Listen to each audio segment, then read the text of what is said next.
The Detroit Pistons play the Chicago Bulls for a second time tomorrow. What should we look forward to changing? And Dwane Casey gives us a little insight into Killian Hayes and his ability to finish around the rim. We'll talk about those two things on today's episode of the Locked On Pistons podcast.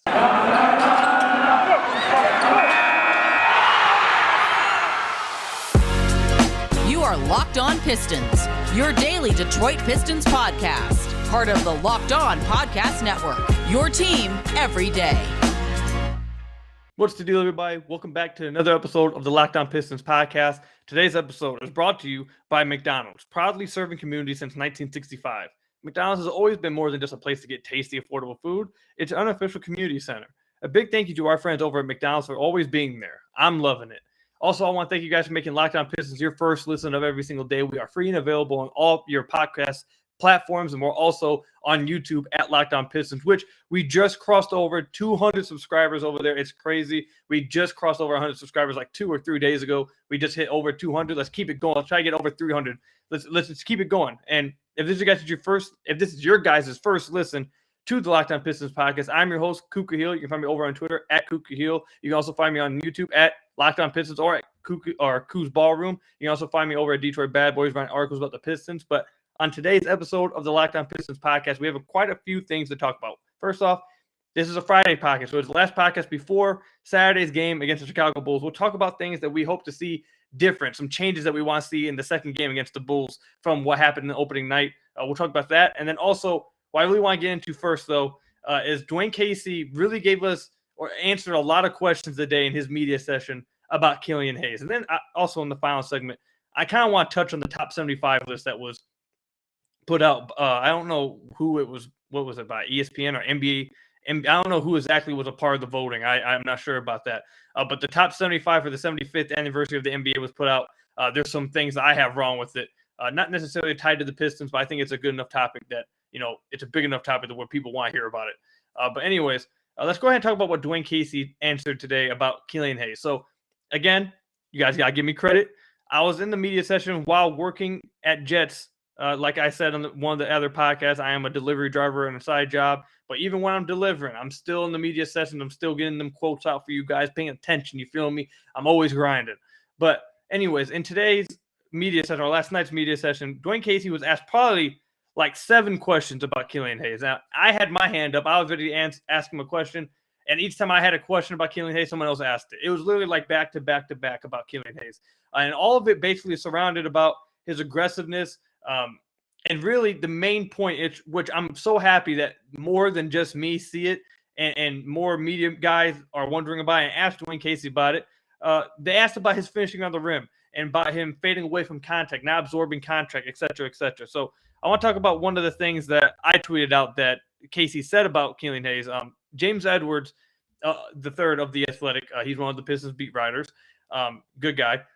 He asked Dwane Casey about, do you feel like Killian Hayes falls away from the rim when he gets there? Is that like a point of emphasis? Are you guys going to help him change that, et cetera? Like basically asked him about that. And Dwane Casey responded with, "You must have been in our film session because we just talked with Killian today about it, went over each play where he could use his shoulder to get in and create contact or create leverage." And he mentioned that, he's creating an advantage for himself, but he's not really, taking advantage of the advantage he's creating on the way to the basket. He mentioned multiple times about, he needs to use his strength, use that body that he has.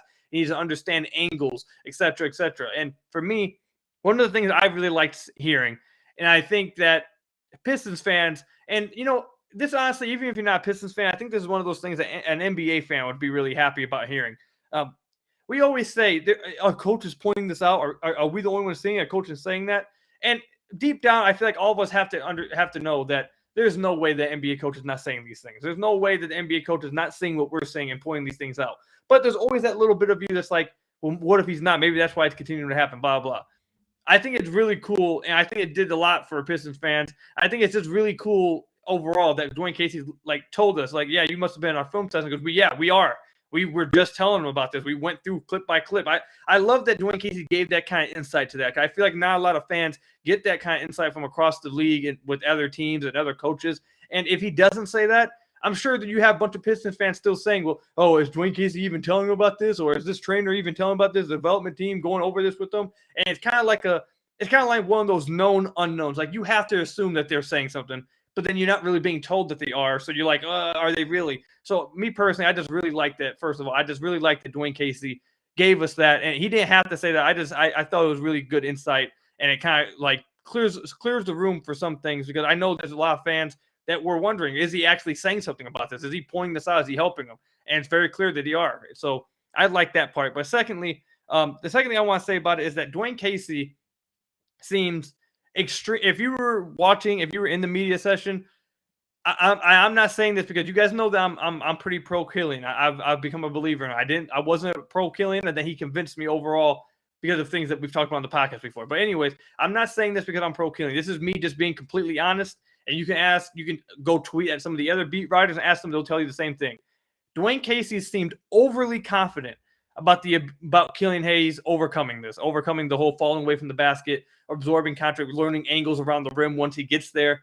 He seemed overly confident, not just like speaking a guy up. He seemed like overly confident to the point where you have to assume that he's probably doing something in practice, and there's a reason for him to believe it, because he didn't have to go overboard as he did. He over and over and over again said, I believe he's going to do it. He'll eventually get there. He's going to do this. He's going to get better. He will get to this point, blah, blah, blah, over and over and over again. So I think Dwane Casey did a really good job for Killian Hayes today, speaking out on his side, but also it gives us a little insight into the fact that, the Pistons are working with him on this finishing around the rim, on, trying to convince him, or not convince him, but help him, absorb contact at the rim and draw free throws. He said that that's point of emphasis with Killian Hayes, and he said that, that's something that comes with experience. He mentioned this. That's something that comes with experience, more time you spend on the court. He's only played 27 games. He mentioned all this, said that, he expects for that to happen or get better as he's playing more often, more and more and more against other NBA competitions. He's going to learn angles. He's going to understand, okay, well, this time I messed this up. Now I see that I have to go like underneath the guy. Like all those kind of things. Dwane Casey just seems overly confident that Killian Hayes is going to be able to do that. And I think we're going to, in the next segment, talk about some changes that we want to see happen in the Chicago Bulls game, the second game against the Bulls tomorrow. But this right here, I think, is one of the changes off top that you hope that we see from Killian Hayes, is maybe draw some free throws. Maybe since Dwane Casey came public and said, we were talking with him about, we're trying to help him and show him, hey, you're supposed to you can finish this way. You can put your shoulder in, get in front of a guy, cut a defender off, draw free, like all those kind of. He went into real good depth. I really wish the media session clip was tweeted out so you guys could see how in depth Dwane Casey went in it. It was he did a really good job with that question. I really liked how generous you guys with giving us information. But that's one of the changes we want to see. Is Killian Hayes going to have a better game? Is he going to search for contact? Is he going to get some free throws? Is he going to finish around the rim? We'll see what happens. That's one of the changes I hope I see. But coming up after this break, we're going to talk about some other changes that we hope we see in this game against the Chicago Bulls that will give the Pistons maybe a better chance of winning. They damn near won this last game. They were leading majority of the game and just fell apart late. What are some changes they can do in this upcoming game against the Bulls to kind of give them more of an edge and possibly steal a game against Chicago? Talk about that in the upcoming segment. But first, before we get into that, let me tell you about one of our sponsors, McDonald's. This episode of Locked On Pistons is brought to you by McDonald's, proudly serving communities since 1965. McDonald's has always been more than just a place to get tasty, affordable food. It's a place where friends and family can come to reconnect. A place where classmates can meet up for a study group, knowing they'll have dependable Wi-Fi and endless supplies of French fries at McFlurry's. Win or lose, it's a place where teammates, competitors, the home team, or the away team can come to recharge. It's a place you look forward to stopping at on a long road trip to rest your legs and refuel. I can speak to that. Me and my fiance Megan went just on a trip to Chicago about a week and a half ago, and before we even got on the highway to head all the way down to Chicago, we had to stop at our McDonald's, get our sausage, egg, and cheese McMuffin, refuel, get ready for the day. That McDonald's breakfast, it hits different. It's a different type of breakfast. No other place touches it. And as soon as we had that, we were set. We were set for our trip. We were feeling good. So head to your local McDonald's to refuel and reconnect. Did somebody say having a Locked On Pistons watch party there? I'm not against it. If you guys want to do it, I want to be against it. But again, make sure you go and head to your own local McDonald's to refuel and connect.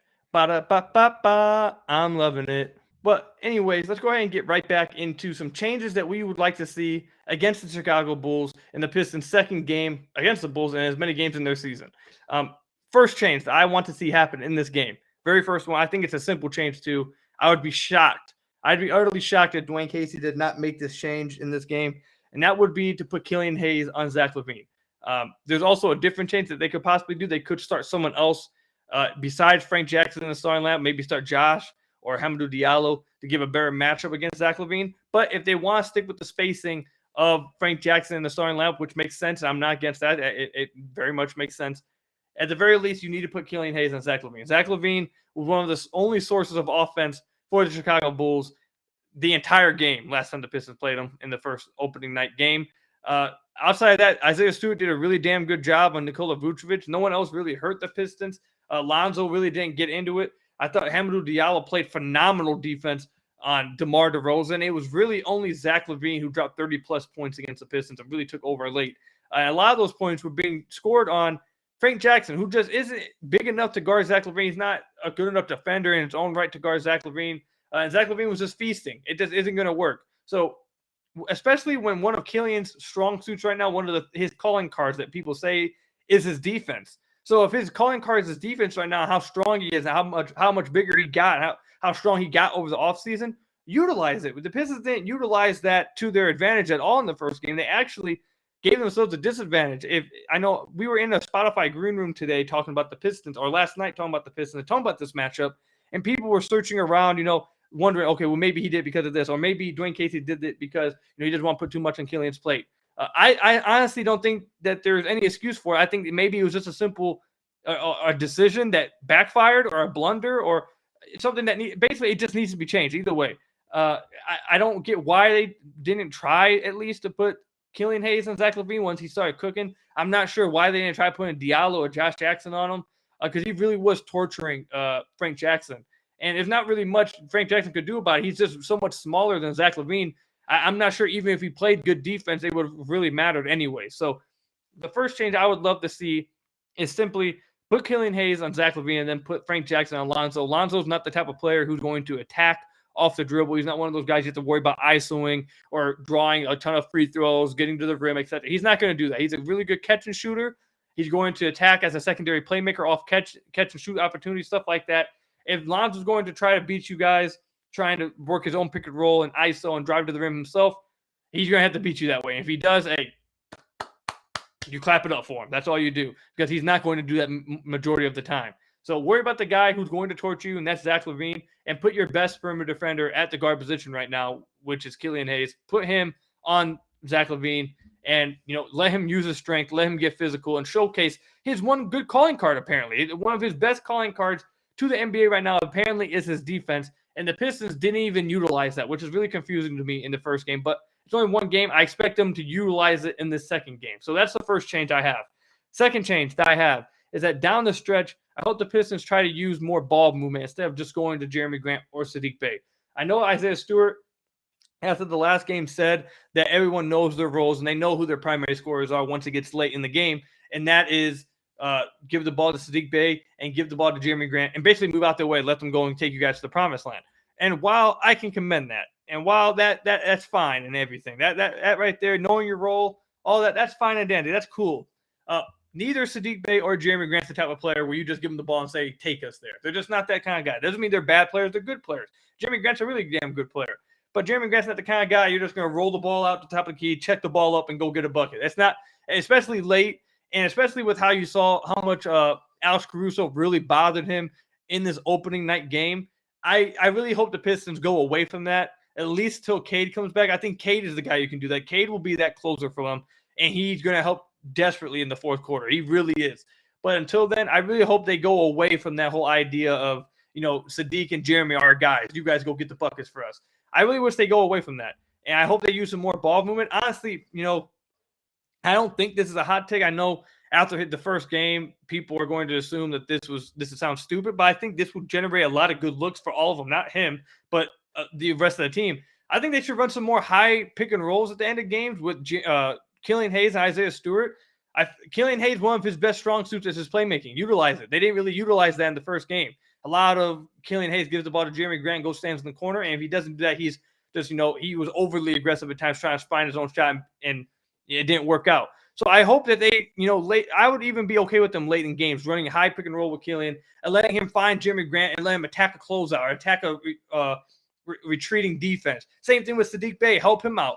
Killian Hayes can help these guys can help these guys get better shots. And it's not just Killian. Run some high pick and roll with try doing it with Saddiq Bey and encourage some more playmaking. Sadiq's been doing pretty good with that. But overall, just more ball movement. Because definitely at the end of last game, it resulted in too much ISO ball for Jeremy Grant, and it didn't work out in the Pistons' favor. It's just no matter how highly we think of Jeremy Grant, no matter how we feel about him, he's not ever going to outplay. He's just not going to outplay Zach LaVine in the clutch. It's not going to happen. Zach LaVine's a better player. He's a better scorer. So asking basically at the end of the game when it's like a 2-point game, you have a 2-point lead, it's a tie game, saying, okay, you know what, we're going to give the ball to Jeremy Grant while they're giving the ball to Zach LaVine. We're just going to basically do a 1v1. You're going to lose that matchup. You're going to. It's not going to work. So I hope that they go and play more ball movement. If the game is close towards the end, I hope we see more ball movement. And then the last thing I'd like to see change in this game, I'd like to see Josh Jackson play a little bit more minutes. I don't feel like I'd like to see him get featured a little bit more. I know that his decision making became a little bit of a mixed bag in the second half, but you saw in the first half and then kind of towards the end of the second half that his impact can be felt instantly. Like as soon as he checked into the game, 5 points immediately, some multiple defensive plays. Honestly, to be honest, I think that they should probably close. And I guess this is another thing I want to see. I think they might need to consider closing if the game is close with Killian and Josh Jackson in the backcourt, so they don't have to worry about defensive mismatches with Frank Jackson, who is very clearly going to be a defensive mismatch at the end of the games.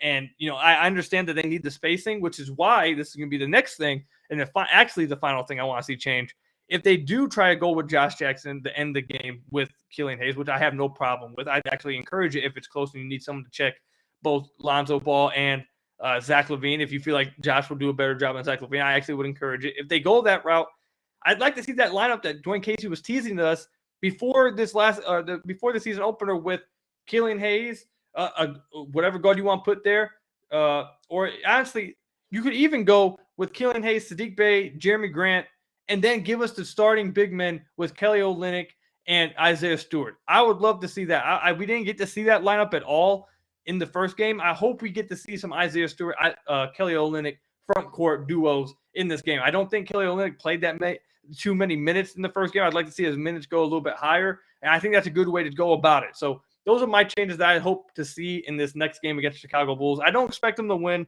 One of the changes is not me asking for the Pistons to go out there and win. I don't expect that. I expect them to go out there and play hard, keep the game close like they did, and maybe steal one.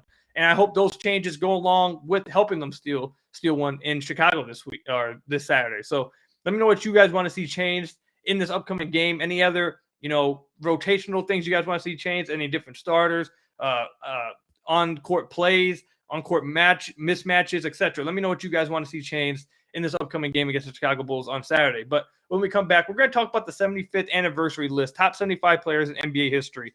It's not going to talk much about Pistons in this last segment, but I think it's a pretty cool segment that I think all you guys will still want to hear about. It's the NBA. I mean, we're Pistons fans, but we're also NBA fans, and this is the top 75 that they put out, and I have one huge problem with it, and we'll talk about that when we come back. But first, let me tell you about another one of our sponsors. You guys know who I'm going to, Built Bar. The best tasting protein bar on the planet Earth comes in a variety of flavors, including 6 new flavors in caramel brownie, cookies and cream, cherry barcia, lemon almond, carrot cake, and apple almond crisp. You also got plenty of other flavors in coconut, raspberry, mint brownie, double chocolate, salted caramel, orange, German chocolate, all kinds of different kind of flavors. And I told you guys, they've been keeping up with the seasons as well. I got some Halloween bars right here next to me.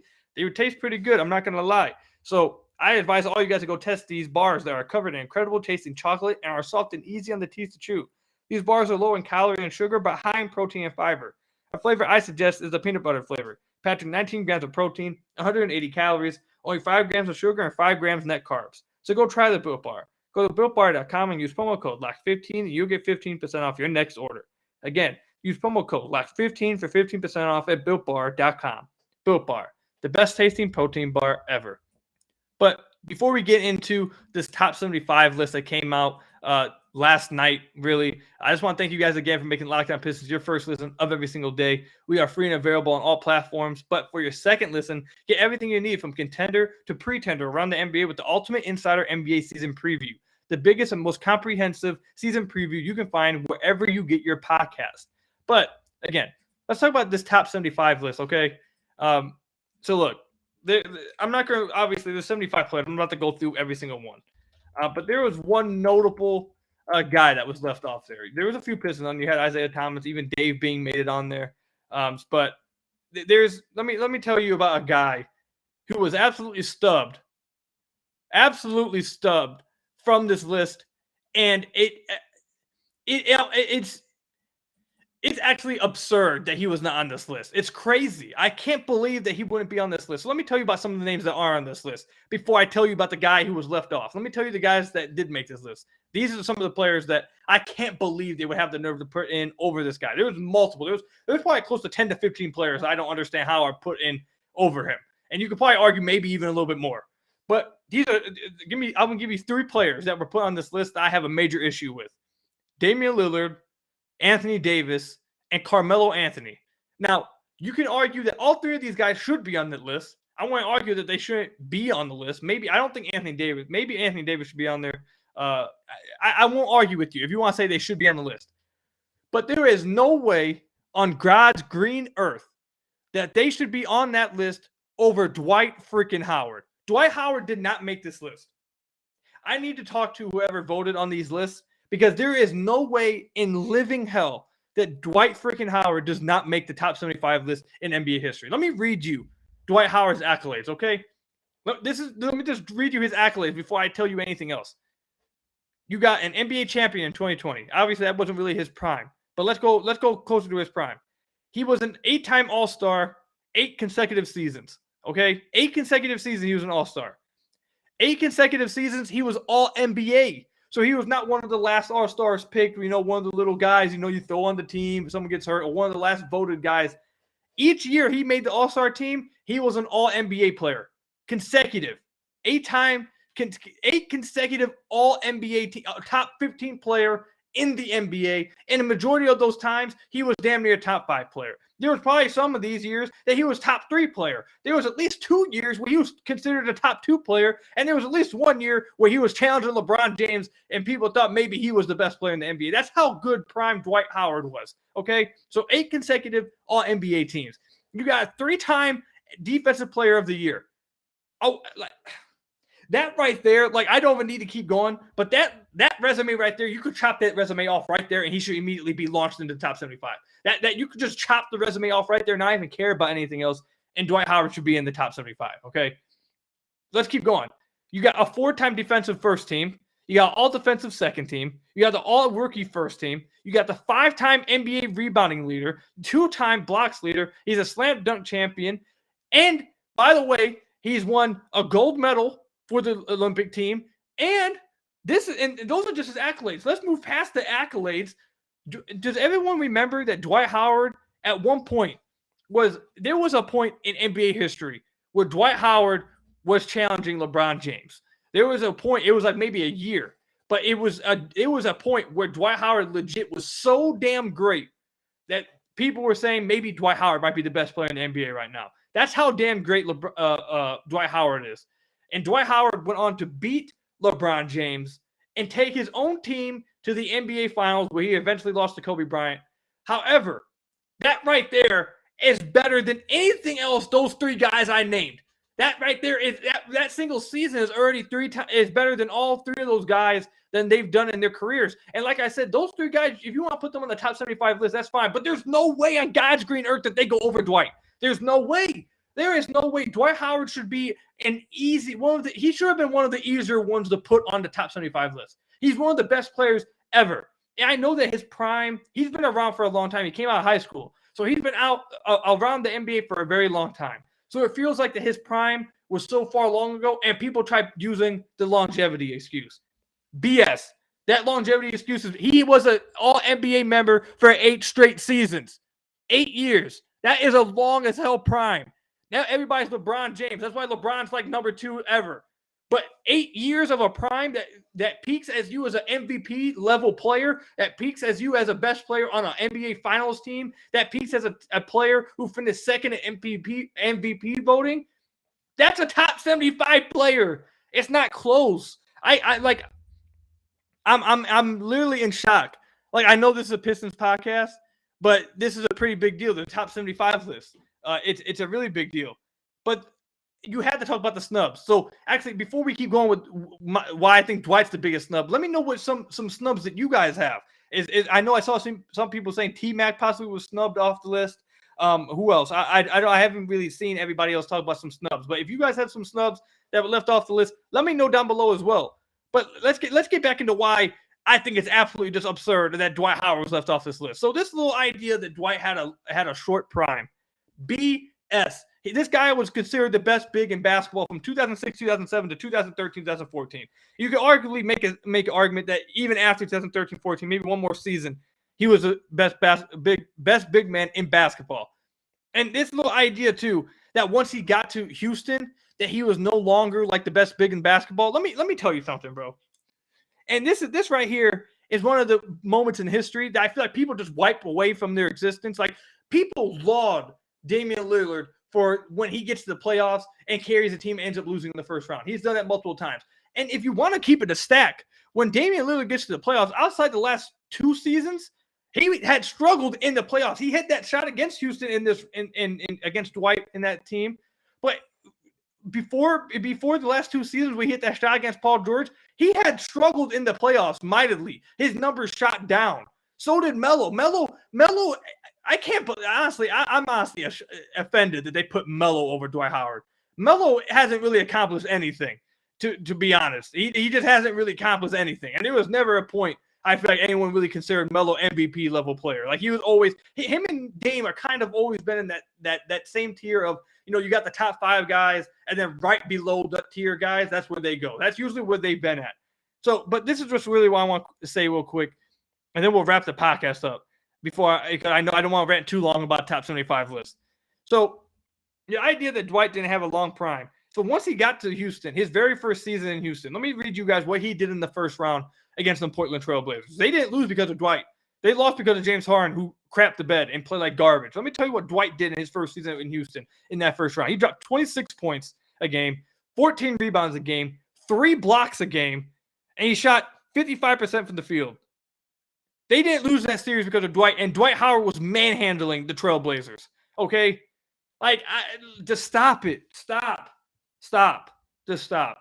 The Dwight Howard being left on the top 75 list, honestly, should take that whole list and they should just throw it in the dumpster. They should throw it in the dumpster and light it up on fire because there is no way on God's green earth that you can leave Dwight Howard off the top 75 list. That's not even one of those close call ones. He should have made it easily. He should have been one of the easy ones to pencil in. And you put Anthony Davis, Dame, and Carmelo. None of those guys are better than prime Dwight. Not a single one. Not one of those players are touching prime Dwight. It's not happening. But we'll wrap the podcast up there. I got a little crazy with that. I'll admit it. But it was the top 75 list. And Dwight Howard, I'm really getting sick of this man Dwight getting this disrespect that he nonstop gets. And it is what it is. Let me know what who your guys' biggest snubs were on the top 75 list. We did see a multiple former Piston players. Obviously, Isaiah Thomas on you. Even had Dave being on there. So let me know what you guys think. Who are the biggest snubs off the top 75 list? Let me know in the comment section down below or in the reviews on Apple Podcasts if you're listening on Apple. But outside of that, that's all I've got for you guys today. Thank you guys for listening to today's episode. I hope you guys have fun watching tomorrow's game against the Chicago Bulls. Hopefully the Pistons can steal a win. I wouldn't be opposed to it. Hopefully Killian Hayes plays better. Hopefully they do better down the line. Hopefully Sadiq continues to showcase what he's been showcasing so far in preseason in the first game. Hopefully Isaiah Stewart has another good game defensively. And hopefully the team scores more. Actually, you know what? Not even just the Pistons. Hopefully one of the teams score more than 100 points. That's all I'm asking for. Just one of the teams score more than 100. I don't want to watch that kind of game again, please. It's not fun entertainment-wise. Just one of the teams score more than 100, and I'll be fine. But thank you guys for listening to today's podcast. Make sure you guys go right after this and go check out Fantasy Basketball, Locked On Fantasy Basketball with Josh Lloyd. He's doing a great job over there going over the entire fantasy basketball season. I just drafted a few days ago my fantasy basketball league. I used plenty of the tips that I listened to from Josh Lloyd on there to help draft my team. And I think you guys would benefit greatly by going and checking out his podcast. So make sure you go check out Locked On Fantasy Basketball. But outside of that, I will catch you guys again on Monday to recap the Pistons game against Chicago Bulls. Go Pistons. I'll see you guys then. Peace out, everybody.